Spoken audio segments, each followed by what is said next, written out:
கண்ணெதிரே தோன்றினாள். இந்த உலகத்துல எப்படிலாம் ஆபத்து வரும்னு இப்போ அது புரிஞ்சுக்க. என் அத்தையா இருக்கட்டும் நானா இருக்கட்டும் வேற நம்பர்ல இருந்து உனக்கு நாங்க கால் பண்ணவே மாட்டோம்.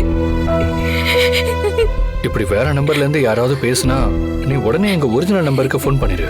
அப்போ உனக்கு உண்மை தெரிஞ்சிடும் நாங்க பேசுறோமா இல்ல எங்களை மாதிரி வேற ஆள் பேசுறாங்களான்னு. என் போன் எங்க போச்சுன்னு தெரியல சார். இருங்க சார், நான் எடுத்துட்டு வரேன்.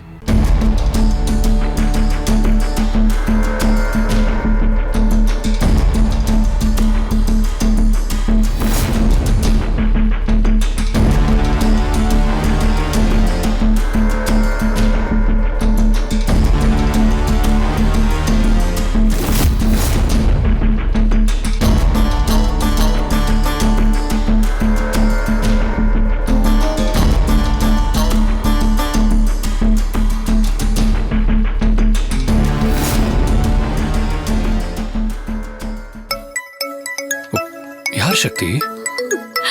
ருத்ராமா தான் ஃபோன் பண்றாங்க சார். சரி, அட்டன் பண்ணி பேச. சக்தி, பயப்படாம பேசு. ஹலோ சக்தி, எங்க போயிருக்க நீ? ஏன் வீட்ல இல்ல? என்ன சைலண்டாவே இருக்க? நான் பேசுறது கேக்குதா இல்லையா? அம்மா, நான் வந்து எதுக்குமா அழற? என்ன ஆச்சு? சக்தி, என்ன நடந்துச்சு? ஏதாவது பிரச்சனையா? ஏதாவது சொன்னா தானே தெரியும். என்ன நடந்துச்சு சக்தி? சக்தி, இங்க கொடு. ஹலோ அத்தை, நான் சிவா பேசுறேன். சிவா, நீ சக்தி கூட இருக்கியா? ஆமா அத்தை. எங்க போயிருக்கீங்க? என்ன நடந்துச்சு? என்ன பிரச்சனை? அவைய அழறா? அத்தை, அது நேர்ல வந்து நான் எல்லாத்தையும் சொல்றேன்.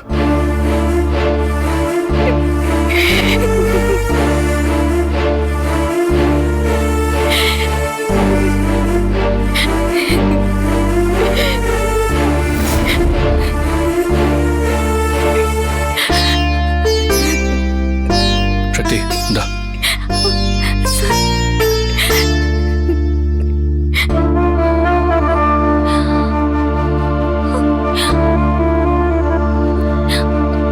சார், பரவாயில்ல சார். ஏய், இத போட்டுக்கோன்னு சொல்றேன்ல. இந்தா, போடு.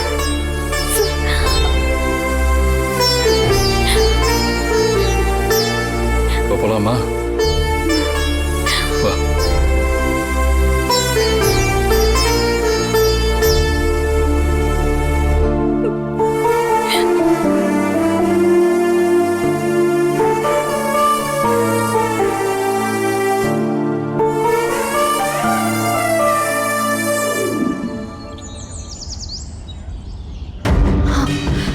என்ன அனிதா சொல்ற?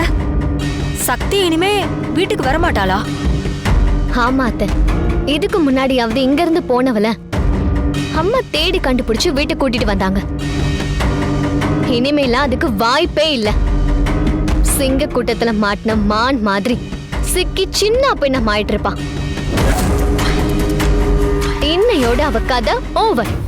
அனிதா, அப்படி அவளை என்ன பண்ணேன்னு என்கிட்டயாவது சொல்லலாம்ல?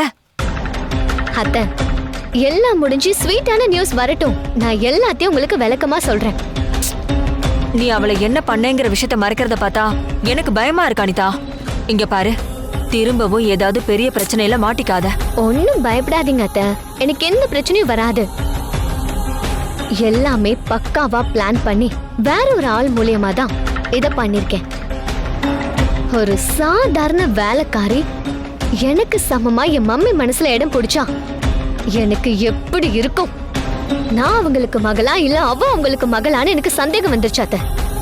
எல்லாம் உன் அம்மா கொடுக்கற இடம் தான். அத அவ கெட்டியா புடிச்சுக்கிட்டா. அத்தை, அதான் இன்னையோட எல்லாமே முடிவுக்கு வந்துருச்சு. இனிமே நிம்மதியா இருப்போம். வாங்க அத்தை, போய் ஒரு ஸ்வீட் சாப்பிடுவோம். சக்தி வரமாட்டான்னு சொல்றா, ஆனா என்ன பண்ணிருக்கேன்னு சொல்ல மாட்டேங்கிறாளே. என்ன பண்ணிருப்பா?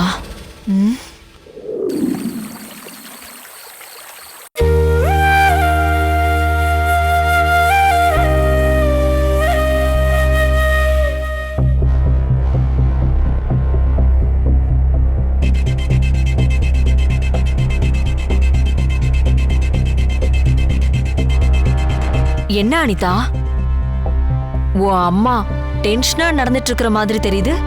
ஆமா அத்தை, அப்படிதான் இருக்காங்க. ஆனா என்னன்னு தெரியலையே.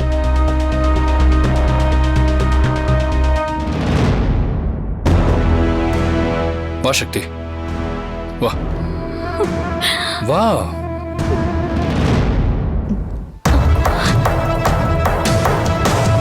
வா.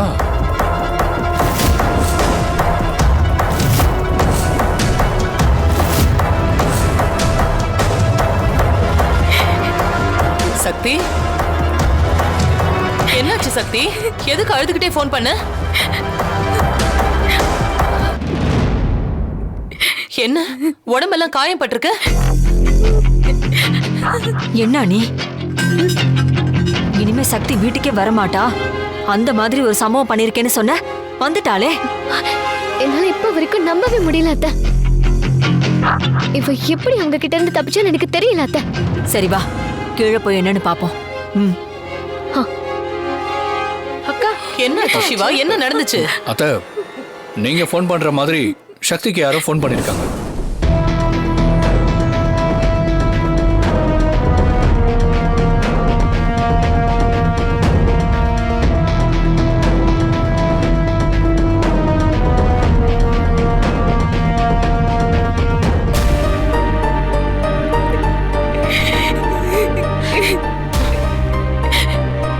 சக்தியை இந்த நிலைமைக்கு ஆளாக்குன அந்த பொறுக்கி பசங்களை போலீஸ்ல புடிச்சு கொடுத்தியா இல்லையா? அவனுங்களாம் அடி வாங்கிட்டு தெரிச்சு ஓடிட்டானுங்க அத்தை. அவனுங்களை துரத்தி பிடிக்கிறத விட சக்தியை பாதுகாப்பா வீட்டு கூட்டிட்டு வந்தா போதும் தான் எனக்கு அந்த நேரத்துல தோணுச்சு.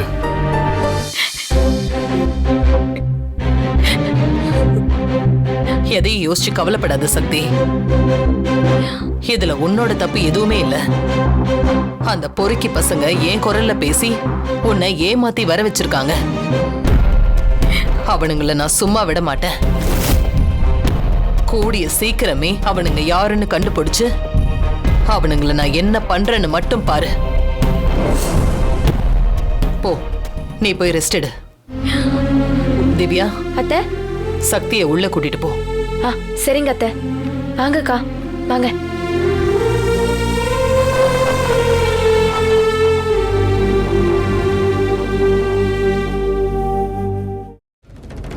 ஏ அஸ்வின், எப்படி இவளை தப்பிக்க விட்ட?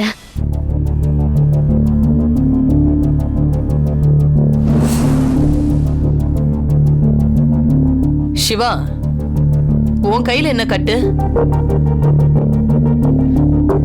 ஏ சிவா, அந்த ரவுடி பசங்களோட சண்டை போடும்போது அடிபட்டுருச்சு.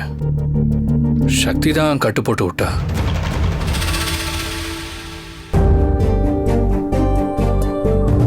ஒன்னும் பிரச்சனை இல்லைல்ல? டாக்டரை பார்க்கலாமா? ஒன்றும் பிரச்சனை இல்லை அத்தை, நான் காலையில் டாக்டரை பார்த்துக்கிறேன். உங்க ஃபோனை ஹேக் பண்ணது யாரு, எதுக்கு பண்ணாங்க, எப்படி அவங்கள பிடிச்சி உண்மையை வரவழைக்கிறது, இதான் அத்தை என் மனசுக்குள்ள ஓடிட்டு இருக்கு. அதத்தான் நானும் யோசிக்கிறேன் சிவா. இன்ஸ்பெக்டர் ரவிக்குமாரை நான் வர சொல்றேன். சக்தி மூலமா ஒரு கம்ப்ளைண்ட் பண்ணிடலாம்.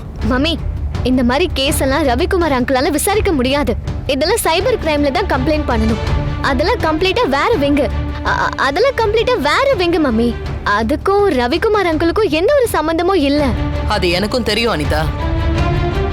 போலீஸ்காரருங்கிற முறையில அவர்கிட்ட ஒரு ஒப்பீனியன் கேட்கலான்னு பாக்குறேன். அம்மா, இந்த காலத்துல ஹேக்கிங் பெரிய விஷயமே கிடையாது. கொஞ்சம் டெக்னாலஜி, கொஞ்சம் கிரிமினாலஜி சேர்த்தா சிட்டில இருக்கிறவங்க இல்ல, ஏதோ ஒரு கிராமத்துல இருக்கிறவங்க கூட இதை பண்ணலாம். இப்போ நம்ம வெளிப்படையா கம்ப்ளைண்ட் பண்ணா அந்த ஹேக்கர் கண்டிப்பா அலர்ட் ஆயிடுவான் மம்மி. அப்புறம் அவனை பிடிக்கிறது ரொம்ப ரொம்ப கஷ்டமாயிடும். அதுவும் இல்லாம ஹேக்கிங் 2 டைப்ல நடக்குது மம்மி.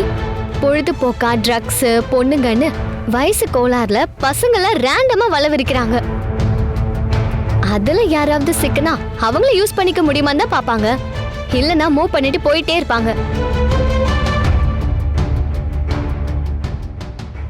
இந்த மாதிரி பசங்க மேல தேடுறோங்கிற பேர்ல கை வைக்கிறத விட அப்படியே விடுறது பெஸ்ட் மம்மி. ஏன்னா பகையெல்லாம் வளர்த்துட்டோன்னு வைங்களேன், இந்த மாதிரி ஆளுங்க என்ன பண்ணுவாங்கன்னே சொல்ல முடியாது. Very dangerous mummy. இன்னொரு குரூப் கூட இருக்காங்க மம்மி.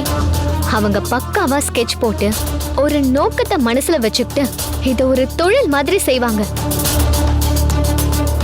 அப்படியான ஆளுங்க தான் இது செஞ்சிருக்காங்கன்னா இதோட முடியாது. திரும்ப திரும்ப டிஸ்டர்ப் பண்ணிட்டே தான் இருப்பாங்க. அதுக்கு ஆக்ஷன் எடுத்தே தான் ஆகணும். ஆனா இதை எந்த டைப் ஆளுங்க செஞ்சிருக்காங்கன்னு தெரிஞ்சுக்கிட்டு ஆக்ஷன்ல இறங்கினா நல்லா இருக்கும் மம்மி. இவ்ளோ விஷயம் உனக்கு எப்படி தெரியும்? மம்மி, இதெல்லாம் யங் ஜெனரேஷன்.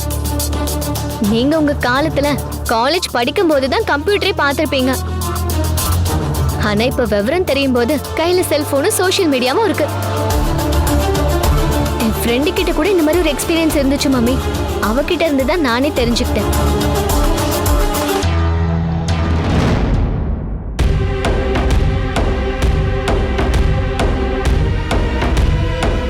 யோசிங்க. இந்த விஷயத்துல ஆக்ஷன் எடுத்தா அஸ்வின் ஈஸியா மாட்டிப்பான். அப்புறம் நானும் மாட்டுவேன். அதான் குழப்பி விட்டேன்.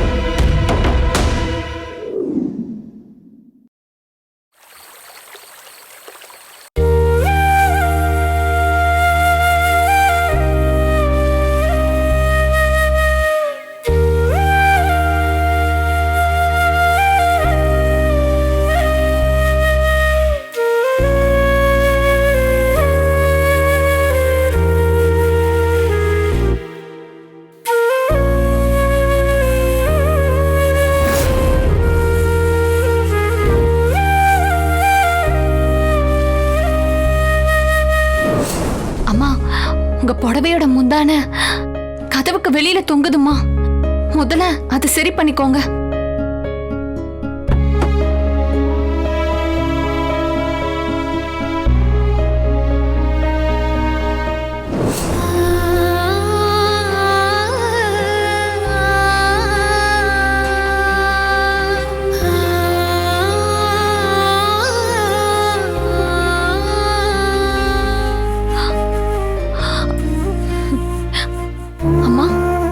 இந்த நேரத்துல உங்களுக்கு ஏதாச்சும் வேணுமா?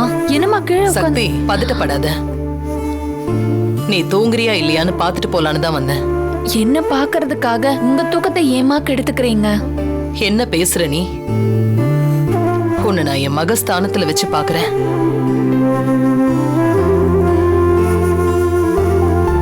வெறி புடிச்ச மிருகங்க கிட்ட சிக்கி நீ காயப்பட்டு வந்திருக்க. எனக்கு எப்படி தூக்கம் வரும்?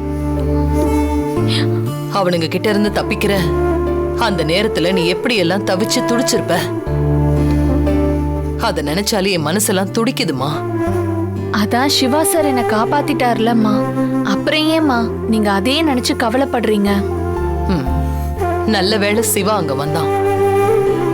அவன் மட்டும் வராம போயிருந்தா உன் நிலைமை என்ன ஆயிருக்கும்? இதுக்காக நீ தைரியத்தை இழக்காத. நடந்த சம்பவத்தை ஒரு கெட்ட கனவா நினைச்சு மறந்துரு. இத பாரு, வேற நம்பர்ல இருந்து என் குரல்ல பேசினா நீ எனக்கு ஒரு கால் பண்ணி அதை கன்ஃபார்ம் பண்ணிருக்கணும். அப்புறம் வெளியில எங்கேயாவது நீ போற வேலை இருந்தா நம்ம டிரைவரை நீ துணைக்கு கூட்டிட்டு போ. ஏற்கனவே உன்னை சுத்தி நிறைய பிரச்சனைங்க இருக்கு. அந்த சப்தகிரி வேற அவன் பையன் ஜெயிலுக்கு போனதுக்கு காரணம் நீதான்னு நினைச்சிட்டு இருக்கான். அதனால அந்த கோவத்துல உன்னை ஏதாவது பண்ணாலும் பண்ணிடுவான். நீதாம்மா கொஞ்சம் ஜாக்கிரதையா இருக்கணும். இந்த நேரத்துல என்ன எழுப்பி அந்த கடவுளே வந்து எனக்கு ஆறுதல் சொல்ற மாதிரி இருக்குமா? சரி, நீ படுத்துக்க.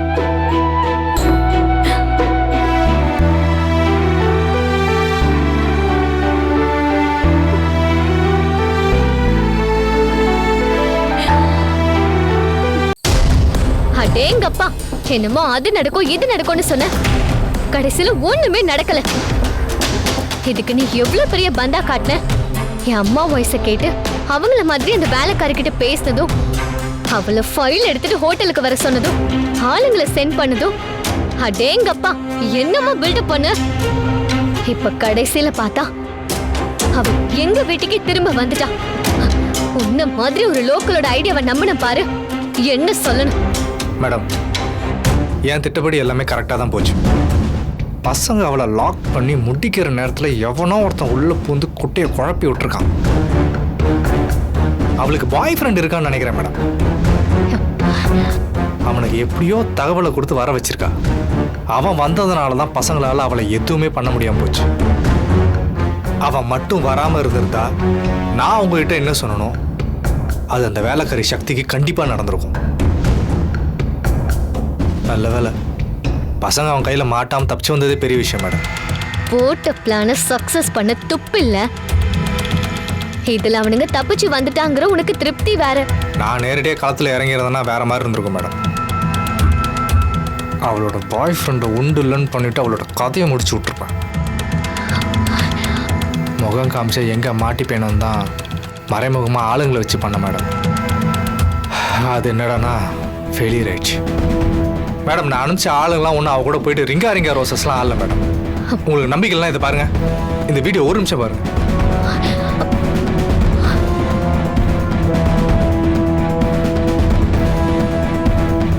பார்த்தீங்களா மேடம், எல்லாமே கரெக்டாக தான் நடந்திருக்கு. அந்த பாவி உள்ளே வந்ததுனால தான் மொத்தமும் கெட்டு போச்சு. அவன் மட்டும் என் கையில் கிடச்சான், அப்படியே ஜூஸ் போட்டுருவான். ஓ அப்படியா? கண்டிப்பா அப்ப ஜூஸ் போட்டுருவேன். நிச்சயமா மேடம், அவ்வளோ வெறியோட இருக்கேன். அவளை காப்பாத்தினது வேற யாரும் இல்ல, எங்க சிவா தான். எங்க இப்போ நீ சொன்ன மாதிரி போய் ஜூஸ் போட்டு பார்க்கலாம். என்ன மேடம் சொல்றீங்க? அப்படின்னா அங்கே வந்தது சிவா சாரா? ஆமா, உன் ஆளுங்க அவன் கையை வேற கிழிச்சிருக்காங்க. அதுக்கே நான் உன் மேல செம்ம டென்ஷன்ல இருக்கேன். நீ என்னடானா அவனை ஜூஸ் போடுவன்னு வேற சொல்றியா? உன்னை அவன் கசாயம் போட்டு குடிச்சிருவான். இந்த விஷயத்துல எச்சரிக்கையா இருக்க வேண்டியது நீதான். உன் பம்பாத்து வேலையில அவன்கிட்ட ஒண்ணு எடுபடாது. இல்லை மேடம், சிவா சார்னு தெரியாம தான் அப்படி பேசிட்டேன். சாரி. உன் மண்ணாங்கட்டி சப்பக்கட்டெல்லாம் இருக்கட்டும். இருக்கிற போட்டோஸ் எல்லாத்தையும் ஃபர்ஸ்ட் டெலீட் பண்ணு. இல்லைன்னா இதுவே எவிடன்ஸா மாறி உன்னை ஜெயிலுக்குள்ள தள்ளிடும். அப்புறம் உன்னை வச்சு நானும் மாட்ட வேண்டியிருக்கும். முதல்ல இதெல்லாம் டெலீட் பண்ணு. ம் ஓகே மேடம்.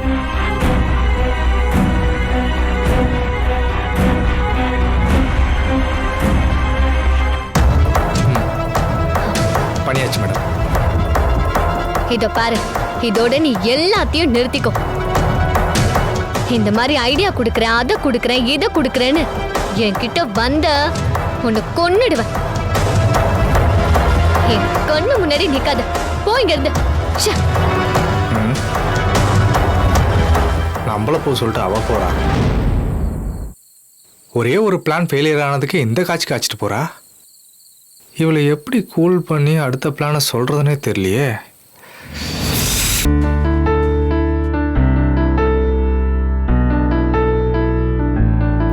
அம்மா டீ. சக்தி, சிவா சொன்ன விஷயம் எப்பவும் மனசுல இருக்கட்டும். வேற நம்பர்ல இருந்து நான் பேசுற மாதிரி உனக்கு போன் வந்ததுன்னா நீ உடனே என் போனுக்கு கால் பண்ணி அது உண்மையா பொய்யான்னு உறுதிப்படுத்திக்கணும். நேத்து மாதிரி அவசரப்பட்டு ஆபத்துல மாட்டிக்க கூடாது. புரிஞ்சுதா? ஆ சரிங்கம்மா. எல்லாருக்கும் கொடு. என்ன சக்தி, வாசனையா வரல? டீல ஏலக்காய் போடலையா? இல்லங்க ஐயா. இஞ்சாவது தட்டி போட்டுக்கலாம்ல. வெறும் வயித்துல இஞ்சி டீ குடிச்சா அசிடிக் பிரச்சனை வருங்க ஐயா, அதான் போடல. அப்ப காரண காரியத்தோட தான் டீ போட்டிருக்க. Okay okay.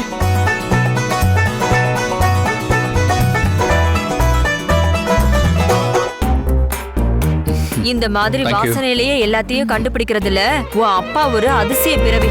இதுக்கு முன்னாடியும் ஒருத்தர் பிறந்திருக்க முடியாது, இனிமேலும் பிறப்பாங்களாங்கிறது சந்தேகம் தான். சரியா சொன்ன இந்துமா.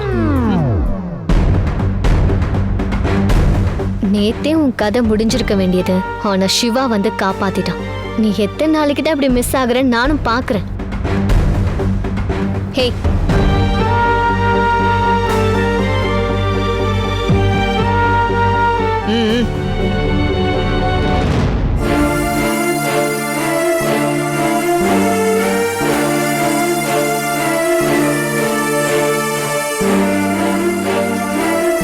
சக்தி இங்க வா.